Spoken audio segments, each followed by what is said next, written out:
Bihar board class 7 गणित विषय के प्रश्नावली 7.2 में आप सभी बच्चों का पुनः स्वागत है। आज के इस वीडियो लेसन में हम क्वेश्चन नंबर 4, 5, 6 और क्वेश्चन नंबर 7 को सॉल्व करेंगे। तो आइए हम देखते हैं क्वेश्चन नंबर 4 को। दिए गए चित्र में दिखाइए कि क्या त्रिभुज ABD सर्वांगसम है त्रिभुज BDC के। आप भुजाओं को माप सकते हैं। तो सबसे पहले हम इस फिगर में दिए गए जो भुजाएं हैं इसको माप लेते हैं, क्योंकि यहाँ पे हमको कहा गया है कि आप भुजाओं को माप सकते हैं। तो मापने के लिए हम सबसे पहले एक डिवाइडर का यूज़ कर रहे हैं। ये देखिए, पहले हम A से लेके B तक की दूरी को मापते हैं। देखिए AB को हमने इस तरह से मेज़र कर लिया है और फिर हम इसी को DC पे रखते हैं जो कि बिल्कुल समान लंबाई की है। और अब हम एक रूलर यानी कि स्केल की मदद से इसकी लंबाई को देख सकते हैं। जब हम इस डिवाइडर को इस स्केल में ला के रखते हैं, देखिए आप इस तरह से, तो इसकी लंबाई जो है पूरा 2 सेंटीमीटर आता है। कितना आता है? 2 सेंटीमीटर आ रहा है ये। तो यहाँ पे हम लिख देते हैं 2 सेंटीमीटर 2 सेंटीमीटर। ये हमारा है 2 सेंटीमीटर और CD या DC जो कहें आप, ये भी हमारा है 2 सेंटीमीटर। ठीक है, इन दोनों की मेज़र हमने कर ली है। और अब हम इसी डिवाइडर की सहायता से AD को पहले मेज़र करते हैं, A से लेके D तक को।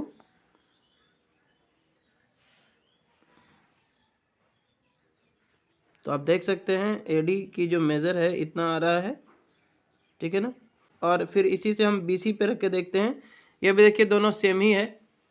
अब इसी मेज़र को जब आप रूलर पे रख के देखोगे तो ये पूरा आपको 3 सेंटीमीटर आ रहा है। देखिए कितना आ रहा है? 3 सेंटीमीटर आ रहा है। यानी कि AD बराबर है BC के, यहाँ पे 3 सेंटीमीटर है दोनों की लंबाई, 3 सेंटीमीटर। और एक ये जो और BD भुजा को अगर आप देखेंगे तो इतना आ रहा है BD, जो दोनों में कॉमन भी है। तो BD की लंबाई हो जा रही है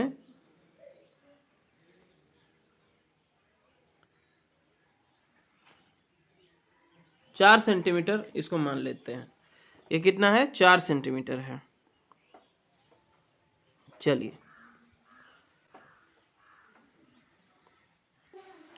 और अब आगे हमने इस फिगर को जो यहाँ पे दिया गया था इसको हमने 2 बराबर हिस्सों में बांट दिया है। यहाँ पे आप देखिए AD था 3 सेंटीमीटर, तो हमने AD 3 सेंटीमीटर रखा। वहीं BC था 3 सेंटीमीटर, तो BC भी हमने 3 सेंटीमीटर यहाँ पे रखा। AB था आपका 2 सेंटीमीटर, AB 2 सेंटीमीटर है। और वहीं CD भी आपका 2 सेंटीमीटर है, तो 2 सेंटीमीटर रखा है। और BD जो कि दोनों में ही कॉमन है, तो दोनों 4-4 सेंटीमीटर है। अब क्वेश्चन में हमें कह रहा था कि क्या त्रिभुज ABD जो है वो सर्वांगसम है त्रिभुज BDC के। तो इसके लिए हमें क्या करना होगा? यदि त्रिभुज ABD सर्वांगसम है त्रिभुज BDC के, अगर ये दोनों सर्वांगसम हैं तो इसमें क्या होगा? जो संगत भुजा होगी उसकी लंबाई क्या होनी चाहिए? समान होनी चाहिए। तब क्या होना चाहिए? तब देखिए, जब हम AB भुजा को देखेंगे तो AB बराबर होना चाहिए कितना के? BD के। AB किसके बराबर होना चाहिए? BD के बराबर होना चाहिए। साथ ही साथ ये जो BD भुजा है,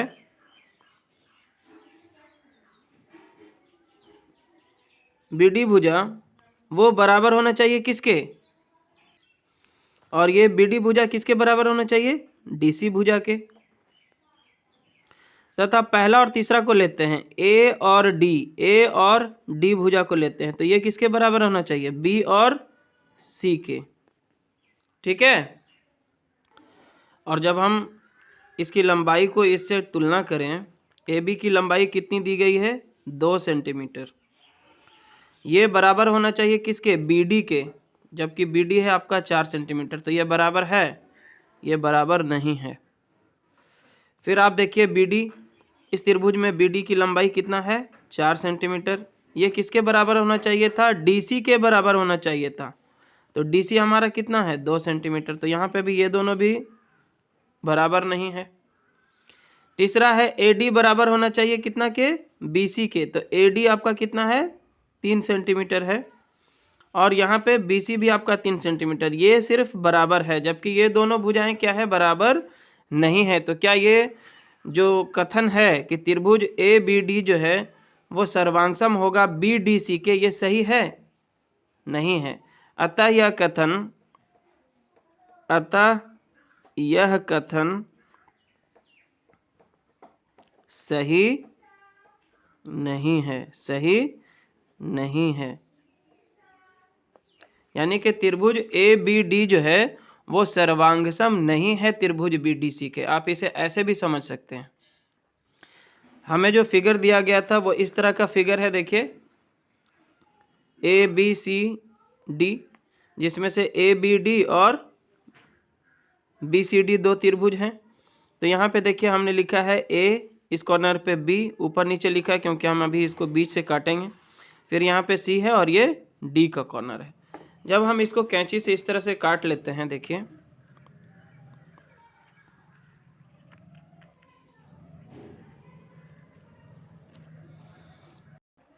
देखिए आपका ये काटने के बाद इस तरह से हो चुका है।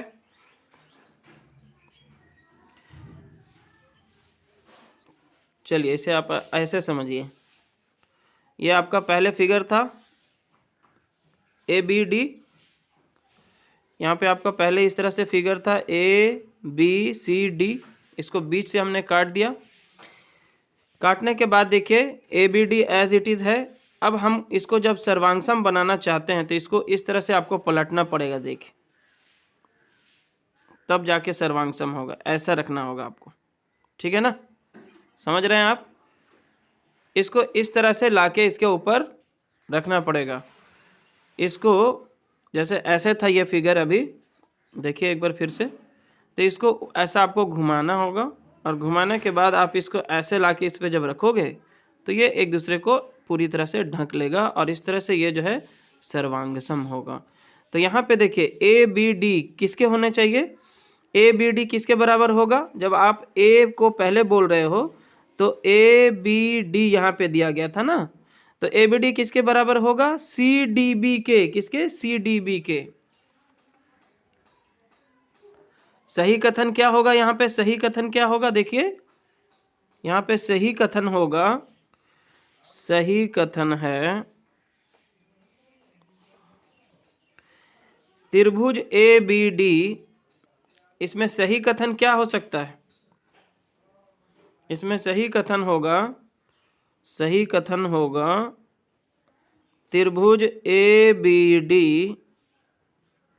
चलिए यहाँ पे A लिख देता हूँ। त्रिभुज ABD ये जो है सर्वांगसम होगा त्रिभुज ABD। जैसे यहाँ है तो यहाँ पे आपको बोलना होगा CDB। क्या बोलना होगा, A की जगह क्या है C है और B की जगह D है, तो CDB लिखना होगा। ये कथन सही होता। देखिए समझ में आ गया होगा आपको। चलिए देखिए यहाँ पे AB बराबर CD हो रहा है ना, AB बराबर CD है कि नहीं। देखिए AB है 2 सेंटीमीटर, CD भी है 2 सेंटीमीटर। फिर BD बराबर DB होगा, तो BD और DB तो एक ही है।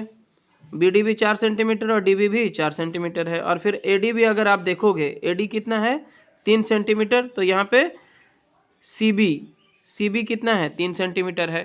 तो इस तरह से ये कथन आपका सही हो जाता। अगर होता त्रिभुज ABD सर्वांगसम है त्रिभुज CBD के, तो ये कथन क्या हो जाता, सत्य हो जाता। क्लियर है।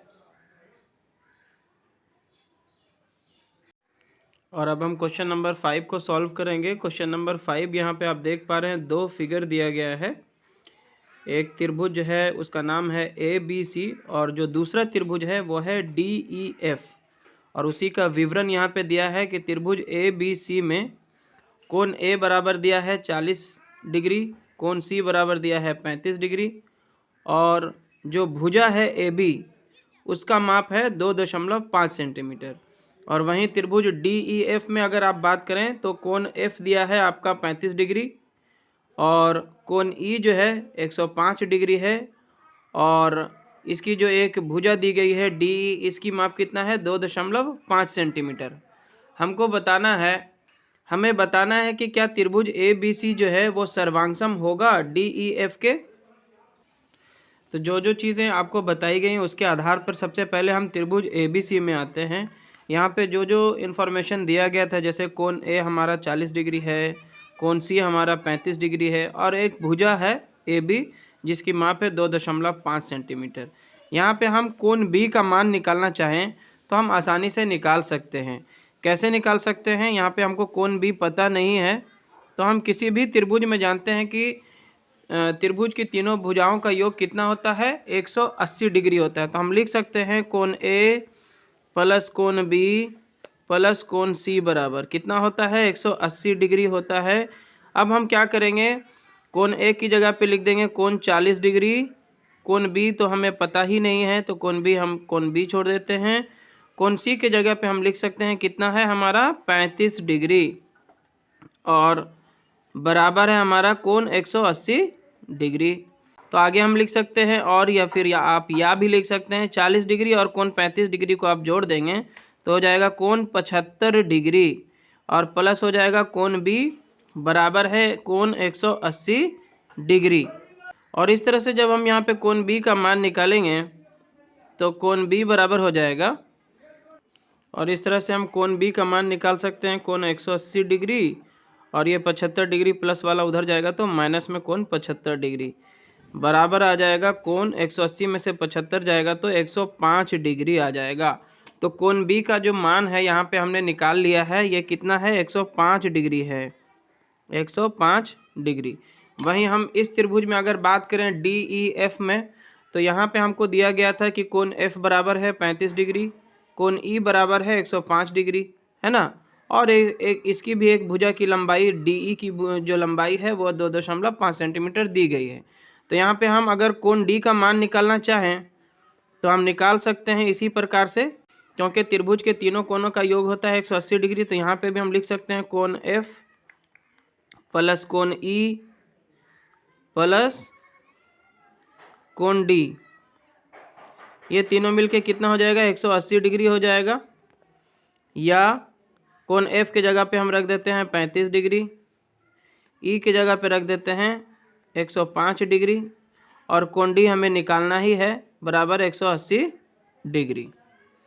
तो आगे हम लिख सकते हैं या 35 और 105 को जोड़ देंगे हम तो कितना हो जाएगा 140 डिग्री हो जाएगा प्लस कोण D बराबर 180 डिग्री।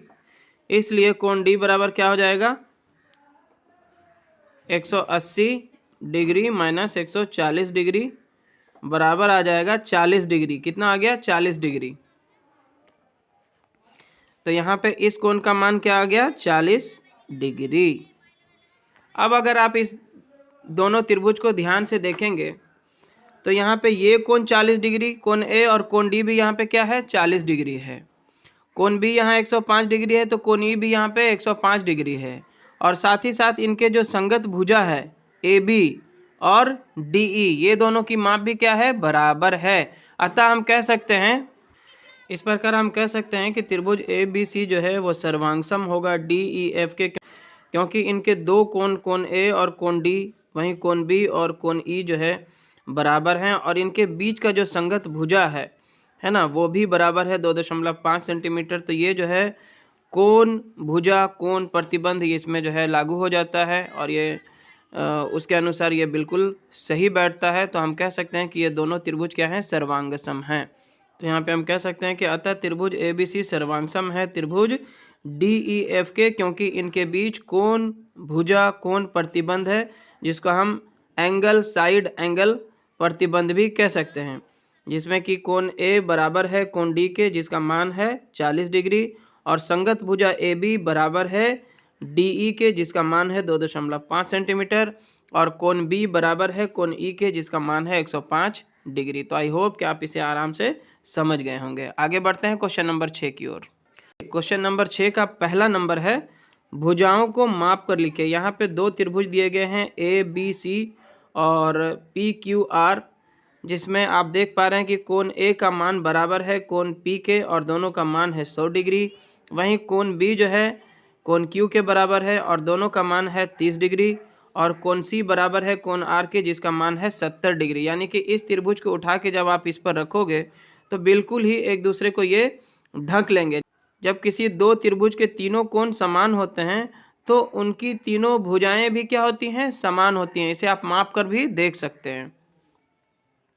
तो इनकी भुजाओं को मापने के लिए हम डिवाइडर और रूलर दोनों का इस्तेमाल करेंगे। चलिए डिवाइडर से पहले AB की लंबाई ले लेते हैं। AB इतना है, देखिए, ठीक है। तो वहीं आप PQ का भी देख लीजिए, दोनों ही सेम होगा, देख सकते हैं आप, बिल्कुल सेम टू सेम है ना। और अब हम इसको स्केल पर रखेंगे।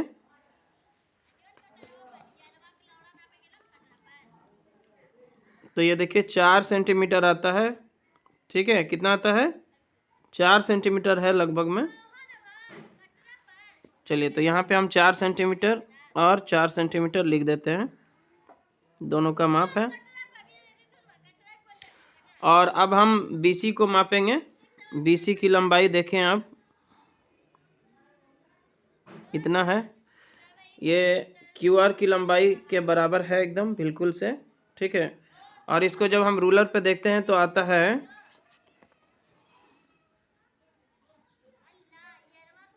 ये भी 4 सेंटीमीटर ही है, ठीक है ना।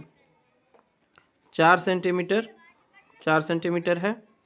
और AC की जब हम लंबाई को देखेंगे, AC को देखिए आप इस तरह से, ये इतना है। और PR भी जो है, चूँकि संगत भुजा है तो इसकी लंबाई भी सेम टू सेम है। और इसको जब हम यहाँ पे रखते हैं तो ये 2 सेंटीमीटर इसकी जो है लंबाई आती है। तो ये कितना है, 2 सेंटीमीटर, और ये भी 2 सेंटीमीटर है, ठीक है। तो इसे आप इस प्रकार लिख सकते हैं। यहाँ पे पहला त्रिभुज था ABC और दूसरा त्रिभुज था PQR। तो हम लिख सकते हैं कोण के हिसाब से अगर देखें तो कोण A और कोण P जो है बराबर है, जिसका मान है 100 डिग्री। कोण B और कोण Q जो है बराबर है, दोनों 30 डिग्री।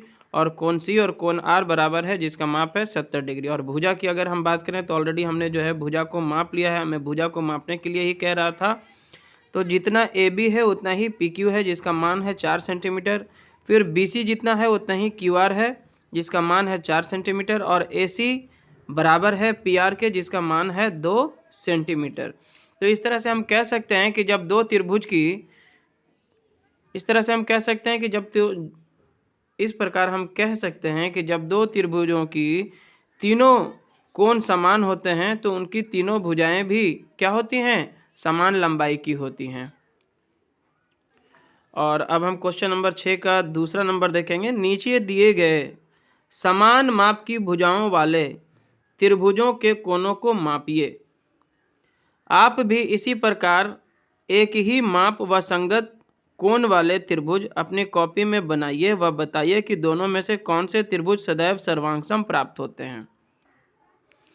तो ये हमने ऑलरेडी पढ़ा हुआ है कि जब दो त्रिभुजों के संगत भुजाएं तथा संगत कोण बराबर होते हैं तो वो दोनों ही एक दूसरे के क्या होते हैं, सर्वांगसम होते हैं। और यहाँ पे हम लोगों को पहले ही कह दिया गया है कि इनकी जो भुजाओं की माप है वो समान है ना। तो आपको सिर्फ कोणों को मापना है। जब इनकी भुजाएं समान हैं तो त्रिभुज के तीन भुजाओं का योग कितना होता है, 180 डिग्री होता है। तो इनकी भुजाएं जब समान है तो इनके तीनों कोण भी क्या होंगे, समान होंगे। तो 180 डिग्री को अगर हम 3 हिस्सों में बांट देंगे तो ये कितना कितना आ जाएगा, 180/3 अगर हम कर देंगे तो हो जाएगा 60 डिग्री 60 डिग्री 60 डिग्री, ठीक है ना। पहले हम देख लेते हैं कि क्या इनकी भुजाएं समान हैं कि नहीं है। एक पहले इसको चेक कर लेते हैं। यहाँ पे देखिए MN को हमने नाप लिया, ठीक है। MN जितना है उससे पहले मेज़र कर लीजिए आप, इतना है। ये NO भी उतना ही है। और यहाँ से NO को अगर आप देखेंगे तो वो भी उतना ही है। वहीं आप अगर PQ को देखें तो ये भी इतना ही है। PR को देखें तो ये भी उतना ही लंबाई है। और QR को भी देखेंगे तो इतना ही लंबाई है। तो बिल्कुल सही है कि यहाँ पे जो प्रस्तुत की गई जो दोनों त्रिभुजें हैं इन दोनों की ही भुजाएं जो हैं समान लंबाई की है। तो हम जानते हैं कि जब किसी त्रिभुज की तीनों भुजा समान होगी तो उसके तीनों कोण भी क्या होंगे, समान होंगे। तो इस प्रकार हम लिख सकते हैं कि त्रिभुज MNO तथा त्रिभुज PQR की तीनों भुजाएं जो हैं वो समान लंबाई की हैं, अतः इनके तीनों कोण भी समान माप की होंगी। और त्रिभुज के तीनों कोणों का योग कितना होता है, 180 डिग्री होता है, अतः इनके प्रत्येक कोण कितने हो जाएंगे, 180/3, यानी कि तीनों जब समान होंगे तो 180 में 3 से भाग दे देते हैं, बराबर आ जाएगा 60 डिग्री, बराबर आ जाएगा 60 डिग्री। यानी कि इस त्रिभुज की भी तीनों कोण 60 डिग्री के होंगे और फिर PQR के भी तीनों कोण क्या होंगे, 60 डिग्री के होंगे, क्योंकि दोनों ही कोण के जो भुजाएं हैं वो क्या है, समान माप की हैं। तीनों भुजाएं समान है तो तीनों कोण भी क्या होंगे, समान होंगे। तो 60 60 60 मिलके 180, यहाँ भी 60 60 60 मिलके 180 डिग्री होगा। तो 6 का दूसरा भी यहाँ पे हो जाता है कंप्लीट। और अब हम क्वेश्चन नंबर 7 को सॉल्व करेंगे। यहाँ पे दिया गया है, नीचे दी गई आकृतियों में सर्वांगसम त्रिभुजों के जोड़े पहचान कर लिखो। उनमें से एक त्रिभुज की भुजाएं तथा कोण तथा उनकी संगत भुजाएं व कोण सर्वांगसम त्रिभुज में से छांट कर लिखो। अब मान लिया जाए यहाँ पे पहला फिगर को आप देखेंगे तो यहाँ पे दिया गया है, एक त्रिभुज है ABD और दूसरा त्रिभुज इसी में बन रहा है ACD, ठीक है। तो ये दोनों अगर सर्वांगसम हैं तो इसमें से ABD अगर लिखते हैं तो इसके सर्वांगसम में कौन होगा, ADC या ACD, क्या बोलना होगा आपको, ठीक है। तो इसके लिए हम सबसे पहले क्या करते हैं, यहाँ पे हमने सेम क्वेश्चन को यहाँ पे नोट कर लिया है और अब हम फिगर पे आते हैं, ठीक है। मान लिया जाए पहला फिगर है इस तरह से ABD और यहाँ पे है ACD। तो यही फिगर हमने यहाँ पे बना लिया है। देखिए आप, यहाँ पे A, यहाँ B, यहाँ C और यहाँ पे D है, जिसको हमने 2 बार लिखा। और अब हम इसको जो है कैंची से काट लेते हैं। अगर हम इसको इस तरह से बीच से काट दें, ठीक है ना, तो ये एक दूसरे को किस तरह से, ये फिगर आपको जब बनाना है सीधा बनाना है, उल्टा साइड में भी एकदम ठीक वैसे ही रखना है। जैसे यहाँ पे A है तो पीछे भी ये A रहना चाहिए, ठीक है। यहाँ पे B है तो पीछे साइड में भी यहाँ पे आप जब इसको बनाओगे तो यहाँ पे ही B आना चाहिए। और यहाँ पे C है तो इसका उल्टा साइड जो फिगर इसका बन रहा है तो यहाँ पे भी ये C आना चाहिए, ठीक है ना, ये देखिए, ठीक है। अब हम जब इसको सर्वांगसम करेंगे तो इसको उठा के इस तरह से रखेंगे तभी तो सर्वांगसम होगा। ये देखिए, इसको इस तरह से रखने से ही सर्वांगसम होगा। यानी कि अब हमने जब इस फिगर को ऐसे था, इसको ऐसा पलट दिया, ऐसा कर दिया, ठीक है। तो अब हम यहाँ से इसको हटाते हैं। आप देखिए, तो इस तरह से हम कह सकते हैं कि ABD, ये जो त्रिभुज ABD है तो इसको हमको बोलना होगा ACD। क्या बोलना होगा, ACD के सर्वांगसम है। अब यहाँ पे देखिए, जब ये दोनों सर्वांगसम है तो यहाँ पे इसकी जो संगत भुजाएं हैं कौन कौन होंगी, देखिए यहाँ पे हो जाएगा भुजा AB बराबर है कितना के, भुजा AC के। ये AB किसके बराबर होगा, AC के, जो कि किताब में भी दिया गया था। और फिर भुजा BD जो है वो बराबर होगा किसके, भुजा CD के। और ये जो तीसरी भुजा है AD, इसमें भी है और इसमें भी है, तो AD बराबर होगा किसके, AD के। तो इस तरह से हम कह सकते हैं कि इसके जो 3 संगत भुजाएं होंगी वो इस तरह से होंगी, जो एक दूसरे के क्या होंगी, बराबर होंगी। और अगर हम कोण की बात करें तो कोण जो है हमारा एंगल A बराबर होगा एंगल A के। इसमें एंगल B जो है बराबर होगा इसके एंगल C से, है ना। और इसका एंगल D जो है इसके एंगल D के ही बराबर होगा, क्योंकि ये तो कॉमन है दोनों में, ठीक है। एंगल A होगा, एंगल D होगा और एंगल B इसका एंगल C के बराबर होगा। और इसी प्रकार अब हम इस फिगर में देखते हैं, ये जो दूसरा फिगर दिया गया था यहाँ पे है, देखिए POR, एक त्रिभुज है POR।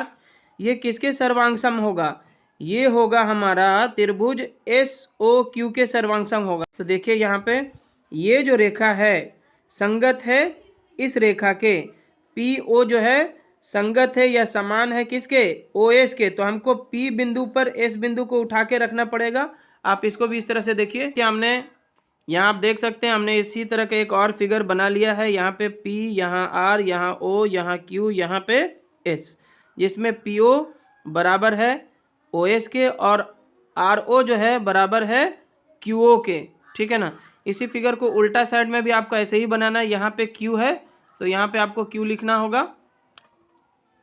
जैसे यहाँ पे आपका Q है तो यहाँ पे इसका उल्टा साइड में भी आपका Q ही होना चाहिए।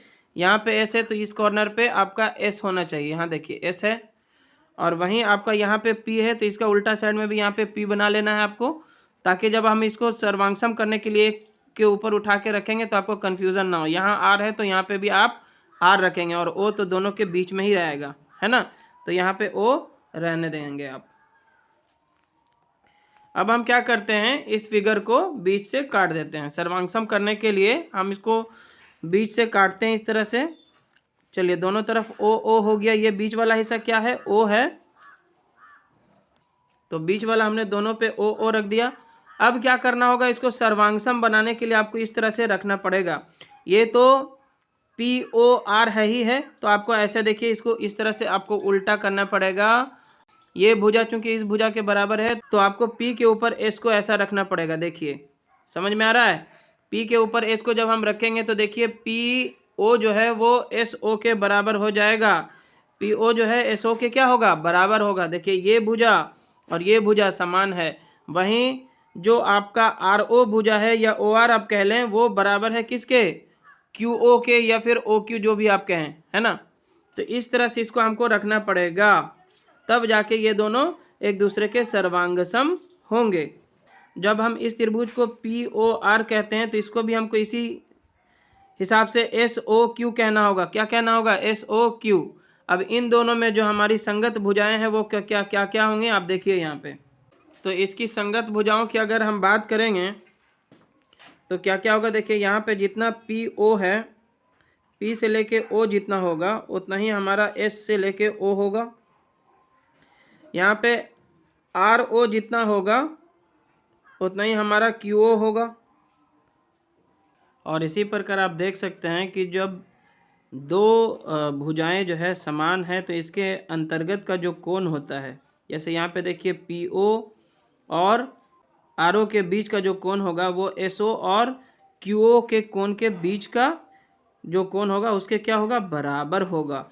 तो यहाँ पे हम कह सकते हैं कि कोण POR बराबर होगा कोण SOQ के, कोण SOQ के, ठीक है। आप यहाँ पे देखिए PO को OP भी लिख सकते हैं और SO को आप OS भी लिख सकते हैं, है ना। और इसी तरह से आप RO को OR भी लिख सकते हैं और QO को OQ भी लिख सकते हैं, एक ही बात है, ठीक है ना। और आई होप कि आप इसे अच्छे से समझ गए होंगे। आज के इस वीडियो लेसन में हम क्वेश्चन नंबर 7 तक ही रखते हैं। आगे के प्रश्नों को हम नेक्स्ट वीडियो लेसन में सॉल्व करेंगे।